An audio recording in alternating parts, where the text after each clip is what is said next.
Bienvenue à toutes et à tous dans le monde de Tada, et en cette dernière vidéo de l'année, je vous propose un top 25, top 30, je sais pas, des meilleures séries nouveautés de l'année, tome 1 pour moi, donc c'est-à-dire tome 1 ou plus durant l'année 2023, s'il y a eu 3 tomes en 2023, ça compte comme étant dedans.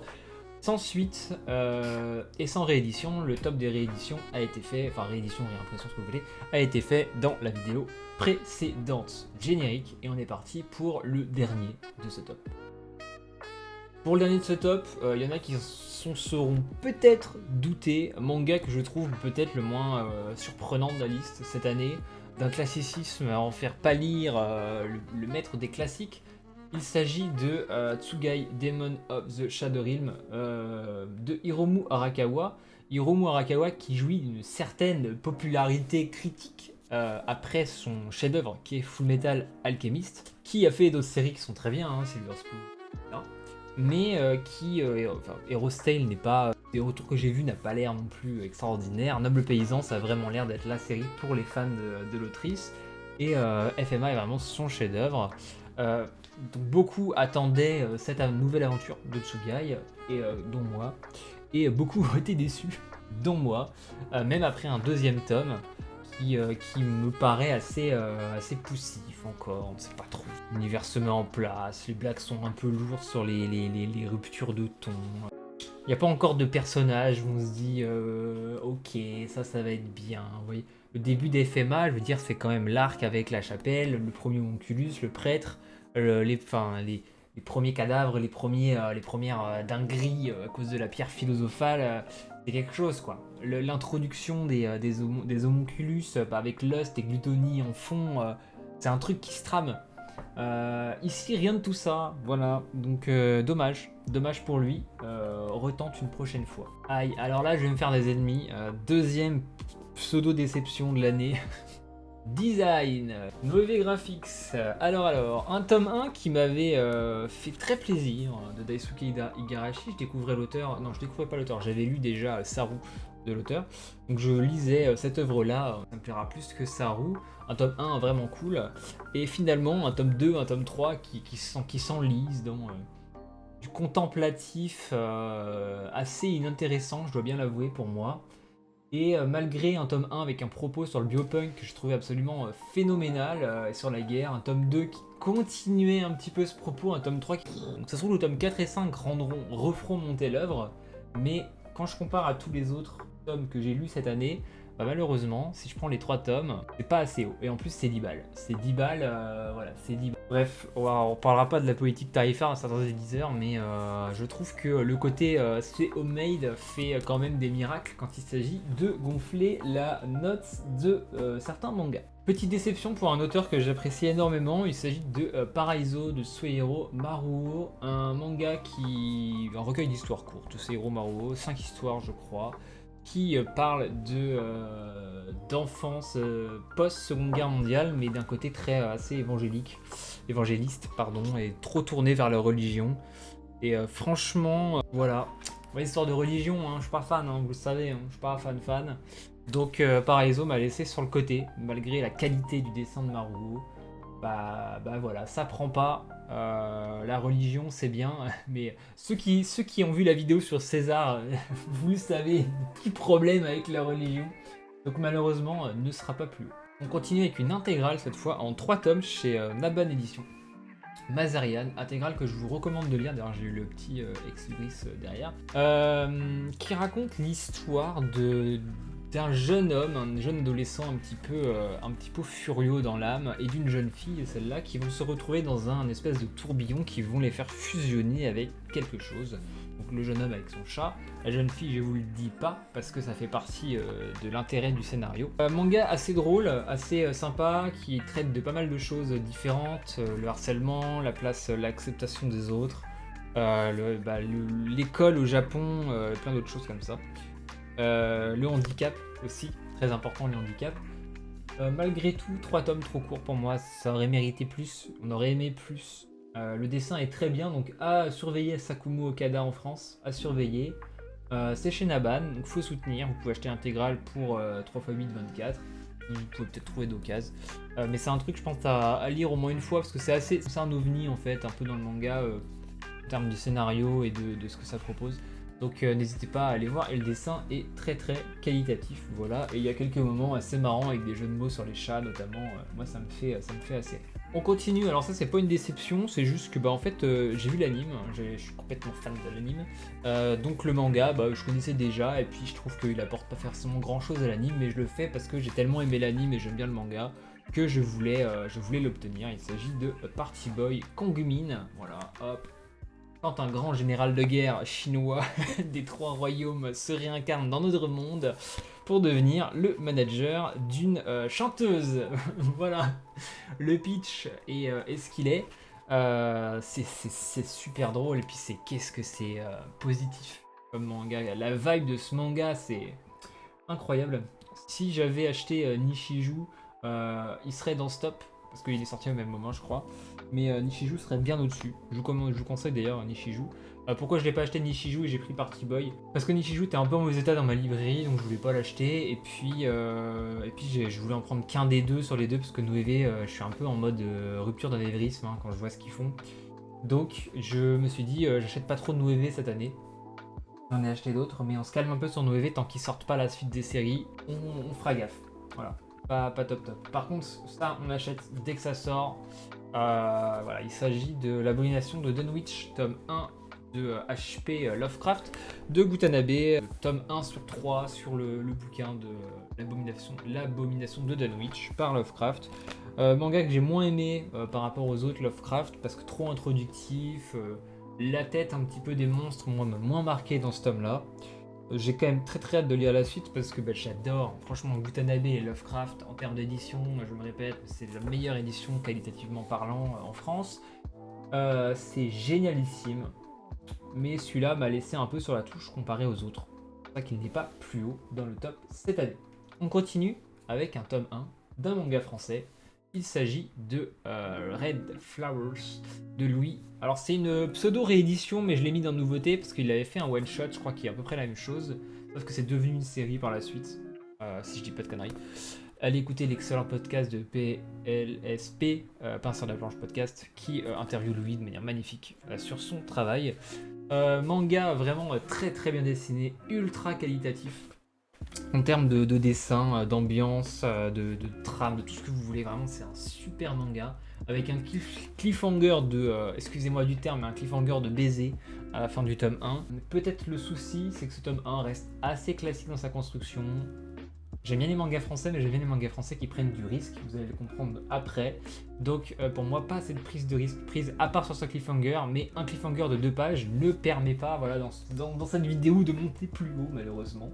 Mais Red Flower, encore une fois, un conseil. De toute façon, moi, mon conseil, vraiment, si vous n'avez pas d'objectif pour 2024, c'est de découvrir le manga français.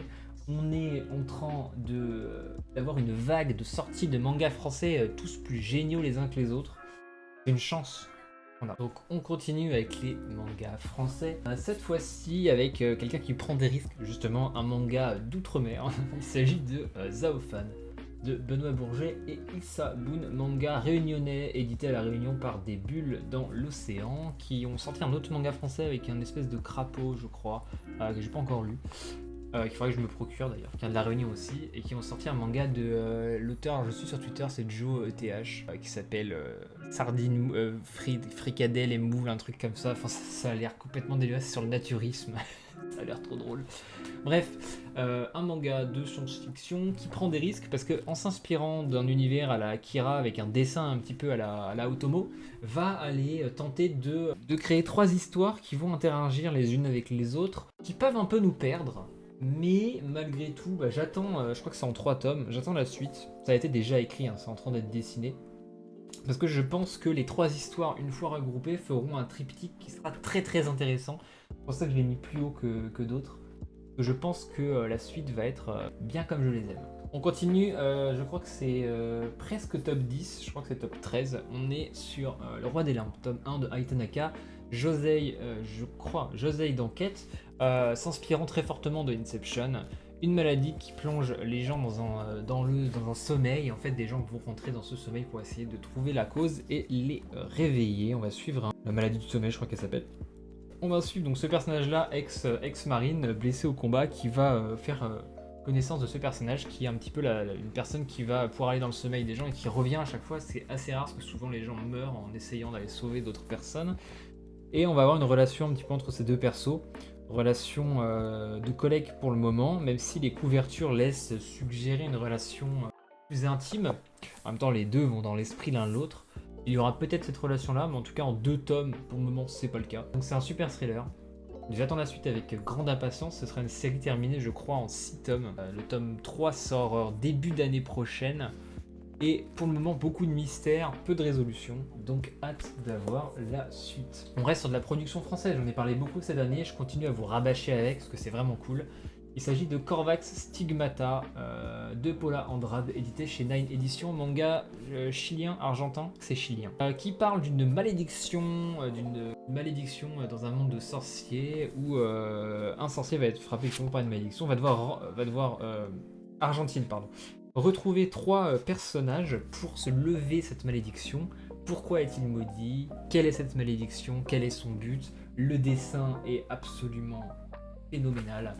On est sur un petit peu de dark fantasy avec des mythes. Des mythes, je dirais, d'Europe du Nord, mais je suis pas sûr. Le roi, l'histoire du roi, là, ça me fait penser un petit peu à des mythes d'Europe du Nord, Scandinavie ou autre. Faudrait que je me renseigne. Si vous le savez en commentaire, dites-le moi. Mais super, franchement, génial, très très beau. 16 € en plus, pas trop cher pour ce que c'est, bien imprimé. En plus c'est un manga qui vient d'Argentine. Pour avoir des mangas édités d'aussi loin en France, c'est très cool. Donc laissez-lui une chance, voilà. Pourquoi est-ce qu'il n'est pas plus haut? Vous allez comprendre en voyant les autres titres. Allez, on est presque au top 10. Il s'agit de Great Trailers de Miyagawa Akira, manga reprenant des grandes thématiques chères à notre cher cyberpunk. Voilà, donc Mars, la Terre, terraformation, des mechas, des pseudo-pouvoirs un petit peu télékinésiques pour ceux qui sont dans l'espace, de la course-poursuite, une énorme course-poursuite. D'ailleurs, je pense que c'est un manga, il faudrait en parler. Un trait absolument génial. Pourquoi il n'est pas plus haut aussi, malgré toutes les qualités de ce manga qui mériterait d'être dans le top 10? Parce que pour le moment, ça reste quand même du cyberpunk relativement classique, entre guillemets, avec la terraformation, tout ça. C'est un petit peu déjà vu. Il tire son épingle du jeu, surtout des graphismes qui sont, et franchement, visuellement, c'est beau, quoi. C'est tout ce que j'aime. C'est un trait qui est gratté, c'est un trait qui fait plaisir. Donc voilà pour Great Trailers, et très très hâte d'avoir la suite. J'ai Casterman et ça coûte, je crois, 7,95 du 8. Bon, désolé. Alors j'ai un abonné fidèle, donc j'ai plus le nom là, qui m'en parle souvent. Désolé, il est top 11. Il ne sera pas top 10. Manga encore une fois international, il s'agit de The Frontier, manga italien. La thématique cette année des nouvelles séries chez moi, c'était les mangas qui ne sont pas japonais, j'ai l'impression. Mais le top 10 c'est que des mangas... Ah non, le top 10 c'était pas que des mangas japonais. Bref, The Frontier c'est Suicide Squad version Far West, concrètement. Des méchants avec des pouvoirs au Far West qui doivent taper une espèce de fin du monde. Donc c'est super. Tome 1 un peu moins bien que le tome 2, je trouve, même si ça reste très très très très bon. Vraiment c'est génial, ça aurait mérité pour moi d'être en couleur. Par moments on a un peu du mal avec les nuances de gris. C'est des anti-héros, ça se castagne, ça saigne, ça c'est dégueulasse, il y a la mort, tout ça, les cavaliers de l'apocalypse. J'ai pas les cavaliers de l'apocalypse, mais ça m'a fait penser un petit peu à un arc de East of West pour ceux qui lisent des comics. Voilà, donc allez-y, c'est un petit peu East of West mélangé à Suicide Squad. Voilà, pour les lecteurs de BD américaine. C'est top 11 et c'est super, et c'est pour moi la 11e meilleure sortie de l'année. On passe au top 10, un top qui est pour certains tomes très personnel, qui ne plaira pas à tout le monde, mais qui reflète bien ce que moi j'aime dans le manga. Vous verrez, c'est assez éclectique. Donc le 10e tome de l'année, il s'agit, vous le voyez, de Bibliomania, manga qui aura fait couler un peu d'encre de par son prix, un peu cher pour ce qu'il est, effectivement. Écrit par, oui c'est ça, Machiro. Et non, écrit par Orval et dessiné par Machiro, c'est ça, qui soi-disant raconte une réinterprétation d'Alice au Pays des Merveilles. Moi ce que j'en pense, non. Mais on a concrètement une gamine qui est dans une chambre, qui s'appelle Alice, qui se réveille dans une chambre perdue, et qui doit... la chambre 460, je sais plus, 400 quelque chose, 30, 460, 470, 450... je sais plus trop le début, mais qui doit remonter toutes les chambres jusqu'à la première pour sortir de la prison où elle est, 431. Chaque chambre a un univers graphique particulier avec des contraintes temporelles et visuelles et autres particulières aussi, qui représentent certains vices, certains péchés, certaines envies de l'humain. Il y a énormément d'idées, mais complètement folles. Pourquoi est-ce qu'il est top 10? C'est pour ça en fait, c'est un putain de vivier, excusez-moi du terme, mais c'est un vivier à idées. Les auteurs ils se sont dit on a envie de faire ça, bam, on va le mettre. On a envie de faire ça, bam, on va le mettre. L'histoire elle est ce qu'elle est, la conclusion elle est ce qu'elle est. Moi j'ai beaucoup aimé l'histoire et la conclusion de cette histoire. J'ai beaucoup aimé graphiquement. Graphiquement je pense que c'est pour moi une des grosses claques de l'année. Alors je l'ai lu, je l'avais lu d'abord en numérique et ensuite je l'avais acheté. Et pour moi, c'est vraiment une super sortie cette année. Alors, si vous aimez les univers graphiques complètement barjots, avec des idées assez folles, un scénario qui tient quand même en haleine, parce qu'on a envie de savoir ce qui se passe, pourquoi est-ce qu'on en est là, et une conclusion ainsi qu'une histoire qui, pour les fans de Nier Automata et de Nier, vous fera dire Oh my god! Voilà, on est un petit peu sur du Yoko Taro-like. Je sais que Sullivan Ruo de Mangetsu aime beaucoup Yoko Taro. Donc ça lui fera plaisir s'il voit cette vidéo, mais on est un petit peu sur du Yoko Taro-like. Donc si vous avez aimé Nier Automata, en fait en finissant le tome, vous verrez forcément le rapprochement entre Nier et Nier Automata. Ah, et d'ailleurs je pense que c'est un livre qu'il faut relire plusieurs fois, et c'est un bel objet quand même. Donc voilà, pour moi c'est pour ça qu'il mérite un top 10, et très largement mérité je trouve cette année. Top 9, ah oui, un manga français. Et alors ça c'est bon ça c'est Nebelheim, d'édition Clair de Lune, par Andras, son premier manga. Un manga qui m'aura déçu sur le tome 2, j'en ai déjà parlé, mais en fait, le tome 1 est tellement bon, et le dessin est tellement cool, et surtout les monstres, les monstres sont tellement mais bien faits, je reprends le terme que j'ai utilisé avant, mais c'est très cryptique, mais alors c'est gratté, ça. C'est angoissant par moments, et ouais, ce truc avec les têtes qui volent, ah là là, j'adore ça. J'ai qu'une envie, c'est avoir d'autres mangas de cet auteur. Ce qui serait fou, vous voyez mon avis, c'est une version horrifique très horrifique, parce que c'est déjà horrifique de base, de l'Enfer de Dante par Andras. Alors là, ça serait mais oi oi oi, ah là là punaise, ça serait exceptionnel. Donc voilà, super manga qui raconte l'histoire de ce gamin qui va tomber dans un, qui s'appelle Oleg je crois, qui va tomber dans un, non Alexander Oleg qui s'appelle après, dans un monde un peu horrifique, il sait pas pourquoi il est là, et il va devoir trouver pourquoi il est là, très inspiré de certains mythes russes. Ça vous fera penser à la série Dark, ça pourra vous faire penser pardon à la série Dark, et non franchement, même la cover, le dessin, ouais. Génial, super manga qui mérite son top 9 qui est fini en 2 tomes. On continue, one shot, top 8. Je vous avais dit que ce serait un top qui serait un petit peu très éclectique. On est sur de l'érotique avec Je te rappelle demain de Naoki Yamamoto, l'auteur de Blue. Alors j'ai pas du tout aimé Fatal Fiancé, que j'ai trouvé, excusez-moi des termes, mais à chier. Peut-être parce que c'est pas lié au scénario, peut-être, bref. Je te rappelle demain, histoire courte qui se calque sur le modèle de Blue, donc des histoires basées sur le sexe, basé sur l'érotisme. Alors, est-ce que je peux vous montrer des planches sans être censuré par YouTube? Je pense que oui, si je cache ici, voilà. Bref, bon, il y a du cul, il y a beaucoup de cul. Je vous montrerai pas, non mais en fait c'est à la limite du hentai, voilà. Peut-être une planche un peu plus simple. Et d'ailleurs, cette histoire-là, qui fera penser à Adieu Eri, vous voyez, de Fujimoto, et qui a été publié bien avant Adieu Eri, donc comme quoi Fujimoto n'a rien inventé. Bref, donc je te rappelle demain, quelle histoire courte basée sur la thématique de l'érotisme, de la jeunesse, de ce que le sexe permet aux gens, du tabou du sexe au Japon, de plein d'autres choses. C'est super, c'est un auteur que j'aime beaucoup, que je vous recommande. C'est peut-être un peu cher, 15 € pour le bouquin, mais franchement c'est bien édité. Lisez-le, mais alors peut-être lisez Blue avant pour vous faire au travail de... Hop, je peux cacher. Au travail de l'auteur sur le côté érotique, le côté sexuel. Voilà, si vous voulez appréhender ça. Mais c'est super, c'est chez Atelier Akatombo. Donc c'est une petite maison d'édition à surveiller. Voilà, c'est ce qu'ils ont fait quand même. Mademoiselle Mozart qui était très bien. Naoki Yamamoto. Je crois qu'ils vont sortir là des trucs aussi très cool. Des rééditions de trucs de choses sympas. Donc à surveiller. Helter Shelter.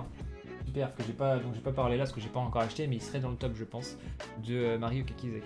Non, c'est plus le nom de l'autrice. Bref, on continue. Donc, ce top avec, je crois que c'est la 7ème place.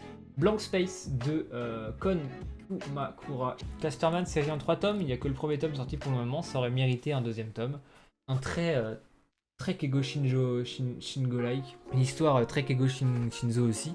C'est pour ça que je le mets aussi haut. L'histoire de deux étudiantes, l'une ayant le pouvoir de matérialiser ce qu'elle veut, mais de manière invisible. Donc par exemple, si elle matérialise un crayon, elle va le prendre comme ça, personne ne le verra, mais elle sent qu'elle a un crayon dans la main. Et elle va devenir, c'est un petit peu la paria de son école, et elle va devenir amie avec une autre nana qui va commencer à lui demander d'utiliser son pouvoir. Et c'est une ode à l'imagination, à l'amitié, à plein d'autres choses, au harcèlement scolaire, encore une fois, la différence, ou handicap, ce que vous voulez.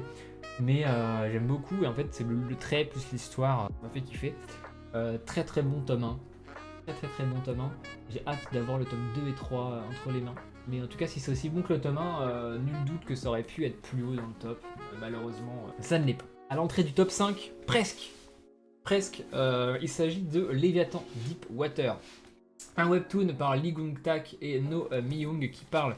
C'est un peu un Waterworld version God Eater, Monster Hunter, ce que vous voulez. Le monde, il n'y a plus de terre, les gens vivent sur des bateaux géants, donc des villes bateaux. Il y a quelques petits bateaux qui essaient de survivre, mais la nuit, d'horribles léviathans, gueule très Lovecraftienne, viennent bouffer les gens littéralement sur les bateaux. On va suivre l'histoire d'une famille sur un de ces bateaux qui vont se battre contre ces léviathans, dont un qui est excessivement gros. Et franchement, c'est assez foufou. Voilà. C'est assez foufou. Je vais essayer de vous montrer la page d'introduction de l'héroïne, que je trouve très cool.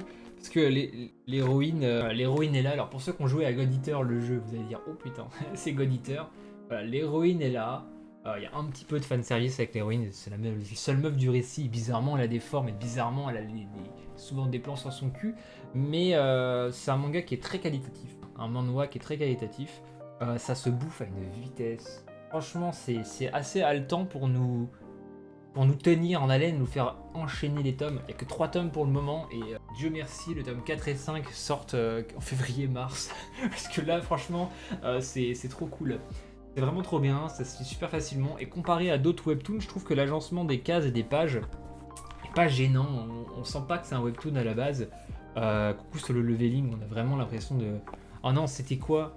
C'était l'or Olympus. Oh, je pouvais pas, la mise en page, c'était pas possible. Vraiment, c'était pas possible la mise en page de l'or Olympus. Si vous voulez lire l'or Olympus, lisez-le en ligne, mais lisez-le pas en format relié, franchement.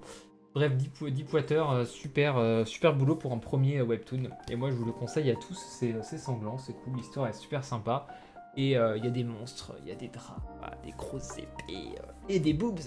Allez, top 5. Top 5, on va commencer avec 5ème place avec Gachi Akuta. Alors, je voulais le mettre plus bas dans le classement, mais je me suis dit, c'est pas parce que je l'ai déjà lu et que du coup la relecture me paraît moins phénoménale que la première lecture que je dois pas le mettre plus haut. J'ai pris du recul parce qu'au début je devais le mettre en dessous de Léviathan, je crois. Je me suis dit Léviathan, c'est quand même, je viens de le lire, c'est un petit peu l'effet nouveauté quoi.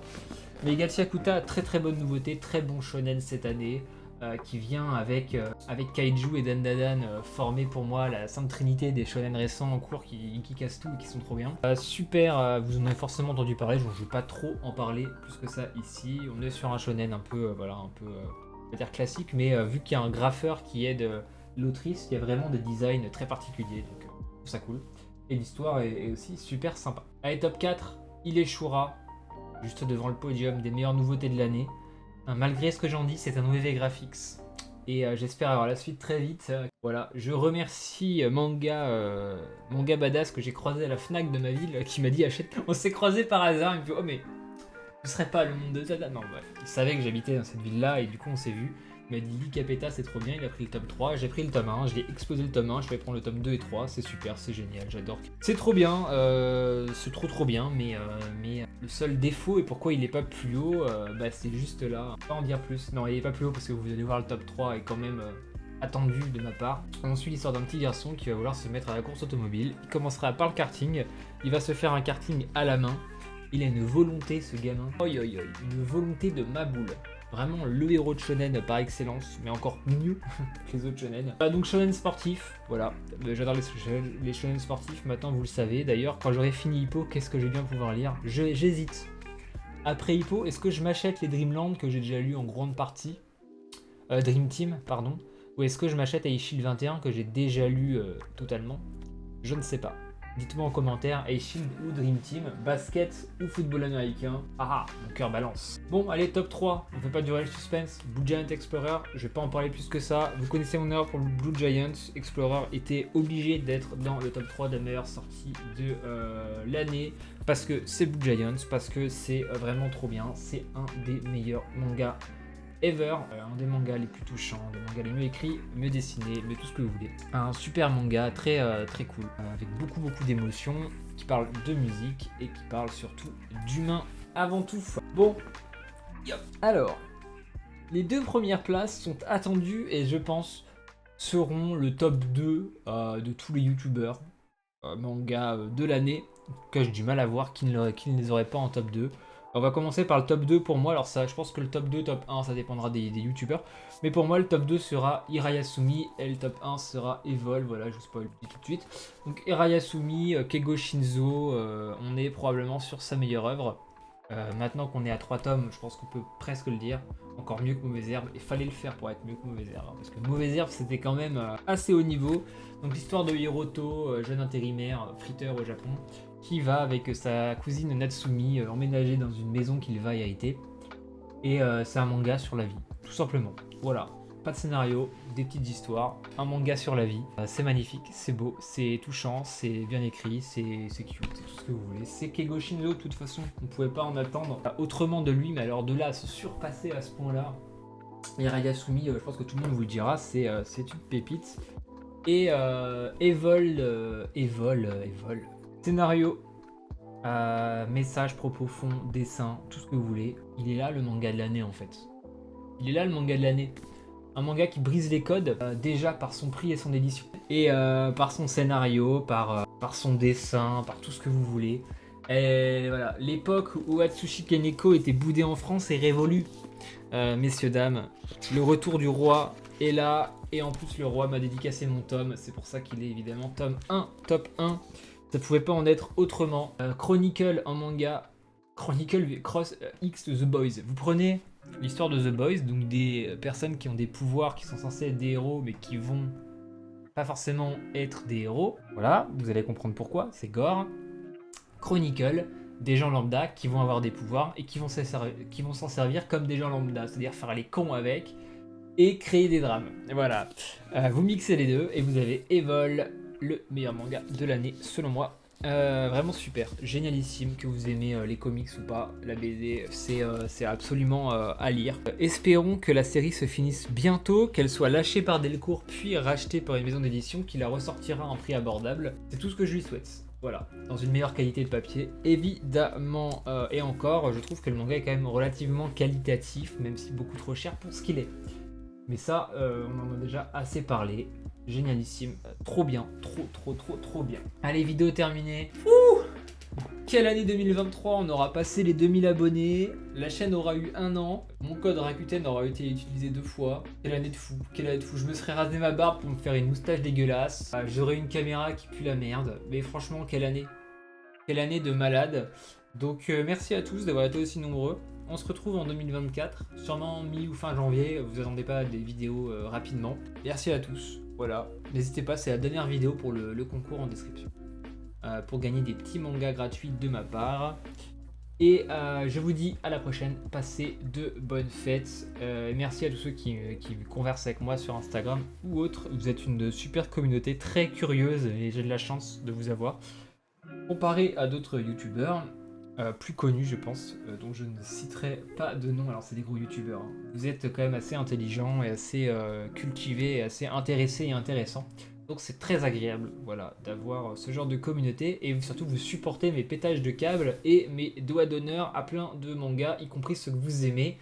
Voilà, donc je m'excuse d'avance pour toute cette année, tous les tacles que j'ai fait sur One Piece, Jujutsu Kaisen, Tokyo Revenger et autres. Désolé, voilà, je n'aime pas ces mangas. C'est comme ça. Bref, Enfin, j'aime pas n'importe quoi, j'ai tout Berserk, j'ai One Piece, enfin bref. Je dis de la merde, je vais retourner manger mes petits marrons avec du vin chaud. Allez, je vous dis à la prochaine, à l'année prochaine. Bisous à tous, abonnez-vous, c'était Toda.